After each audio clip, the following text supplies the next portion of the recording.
ఎంత మంచి బిడ్డల్ని దేవుడు ఇచ్చినందుకు దేవుని స్తోత్రం కలుగును గాక. యేసుక్రీస్తు నామములో కూడి వచ్చిన మీ అందరికీ నా హృదయపూర్వక వందనాలు తెలియజేస్తా ఉన్నాను. ప్రత్యేకంగా మామయ్య గారికి జన్మదిన శుభాకాంక్షలు తెలియజేస్తా ఉన్నాను. సో ఒక్క వచనం గత రాత్రి నుంచి నా హృదయంలో మెరుగుతున్న ఒక్క వచనం నేను చెప్పి నేను కేక్ కటింగ్ కార్యక్రమం ప్రార్థన చేస్తాను. అపోస్తుల కార్యములు 3వ అధ్యాయము చివరి వచనం చదువుదాం. అపోస్తుల కార్యములు 3వ అధ్యాయము చివరి వచనం చదువుదాం. దేవుడు తన సేవకుని పుట్టించి మీలో ప్రతి వానిని వాని దుష్టత్వం నుండి మళ్లించుటకు మిమ్మును ఆశీర్వదించుటకు ఆయనను మొదట మీ వద్దకు పంపినని చెప్పాను. హల్లెలూయా. ఫస్ట్ లైన్ ఏంటో తెలుసా? దేవుడు తన సేవకుని పుట్టించి, అంటే సేవకుడు పుట్టిందే మీకోసం. చెప్పండి. చాలా మంది వాళ్ళ తల్లిదండ్రుల కోసం పుడతారు, మేము మీకోసం పుట్టాం చాలా మంది చెబుతారు. కానీ దేవుడు సేవకుని పుట్టించిందే మన కోసం. హల్లెలూయా. అంటే వాళ్ళ తల్లి గర్భం మొదలుకొని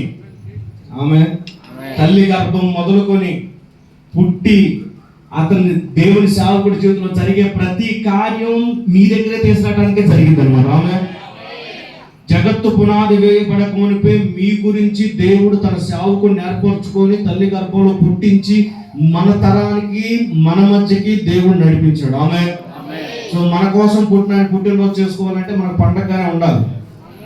ఎవరి కోసం పుట్టినారు వీళ్ళు కాదు, మన కోసం పుట్టారు. ఆమె చెప్పండి. హల్లెలూయా.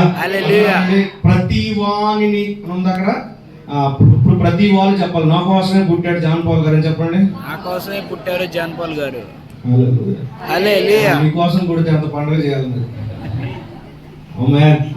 దేవుణ్ణి స్తుతించాలి. దేవుని సేవకులు పుట్టించినందుకు దేవుని సేవకులు ఆయుష్ పెరుగునట్లుగా ప్రార్థన. ఎందుకంటే మీకోసం పుట్టినోడు బాగున్నంత కాలం మీరు కూడా బాగుంటారు. ఆ తర్వాత సేవకుడు మిమ్మల్ని ఆశీర్వదించడానికే పంపించాడు. ఆమె సేవకుడు ఉంటే మీకు ఆశీర్వాదం. ఇక చివరి మాట ఏంటంటే మీ వద్దకు పంపించను. పంపించాడంటే పంపించిన ఆయన ఒక ఆయన ఉన్నాడా లేడా వెనకాల? ఎవరున్నారు వెనకాల? పంపించినోడు దేవుడు కాబట్టి వచ్చిన ఆయన గౌరవిస్తే పంపించిన ఆయన గౌరవించినట్టే. సేవకుడిని తృణీకరిస్తే దేవుడిని తృణీకరించినట్టే. ఎందుకంటే పంపించింది ఎవరు? సేవకులందరిని పంపిస్తే కొట్టి చంపారంట, కుమారుడినే పంపించారంట దేవుడు. సేవకుడిని గౌరవిస్తే వచ్చినోడిని గౌరవిస్తే పంపించినోడిని కూడా, సేవకుడిని గౌరవిస్తే దేవుడిని గౌరవించినట్లే. హల్లెలూయా. ఆయన పంపబడిన వాడు, మన కోసం పుట్టినోడు, మనల్ని ఆశీర్వదించడానికి పుట్టినోడు, మన కోసం పంపబడినాడు. సో అటువంటి గొప్ప దేవుని సేవను కలిగి ఉంటాను బట్టి దేవుణ్ణి స్తుతిస్తూ నేను ఈ కొద్ది మాటలు నేను ముగిస్తాను. జన్మదిన శుభాకాంక్షలు తెలియజేసుకుంటాను. ప్రార్థన చేద్దాం. సో మీ అందరి చేతులు మీ సేవకుని వైపు చూద్దాం. చిన్న ప్రార్థన చేద్దాం. దేవుడు దీర్ఘాయువునిచ్చినట్లుగా ప్రార్థన చేద్దాం. యెహోషువకి ఇచ్చిన వాగ్దానాన్ని దేవుడు ఈ ఉదయకాలం తన సేవకులకు ఇస్తా ఉన్నాడు. ఏ మనుషుడును నీ ఎదుట నిలవనేరడు అని చెప్పాడు దేవుడు. ఇది మొదలుకొని నేను నిన్ను ఆశీర్వదించదని అన్నాడు. మునుపున్న వాటిని జ్ఞాపకం చేసుకున్నప్పుడు ఇదిగో నేను ఒక నూతన క్రియ చేయబోతున్నాను, ఇప్పుడే అది మొలుచునని చెప్పాడు. దేవుడు తన సేవకుడికి ఈ సంవత్సరంలో నూతనమైన కార్యమును మొదలు పెట్టను గాక. సంపూర్ణ ఆరోగ్యముతో నింపును గాక. మొదటి మొదలుకొని అధికారుల వరకు దేవుని ఆరోగ్యం ప్రవహించును గాక. దేవుని జీవం ప్రవహించును గాక. జీవించు సంవత్సరములు అధికము లగును గాక.